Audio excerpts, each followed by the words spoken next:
জামাত ইসলামের আমির ডক্টর শফিকুর রহমান বলেছেন, মানবিক দেশ গড়তে সবাইকে ঐক্যবদ্ধভাবে লড়াই করতে হবে। শনিবার সকালে কুষ্টিয়া সরকারি কলেজ মাঠে জামাতের কর্মী সম্মেলনে প্রধান অতিথির বক্তব্যে তিনি কথা বলেন। আওয়ামী লীগের সমালোচনা করে ডক্টর শফিকুর রহমান আরও বলেন, ডাকাত এস আলমকে লেলিয়ে দিয়ে শেখ হাসিনা ও তার পরিবার ইসলামী ব্যাংক ধ্বংস করেছে। বিভিন্ন প্রকল্পে নিজ দলের ঠিকাদার নিয়োগ করে দেশকে পুতলা করেছে হাসিনা পরিবার। চরম লুটপাটে দেশের পুরো অর্থনীতি ধ্বংস হয়ে গেছে।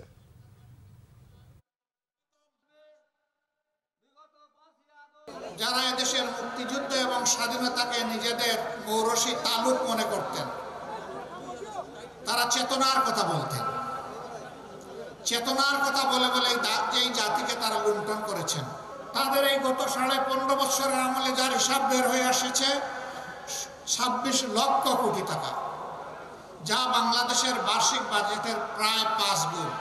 কোথাও কিছু হলেই যত দোষ নন্দঘোষ সব করেছে জামাত ইসলামী, কিন্তু আখের গিয়ে আর খুঁজে পায় না, প্রমাণ করতে পারে না, একটাও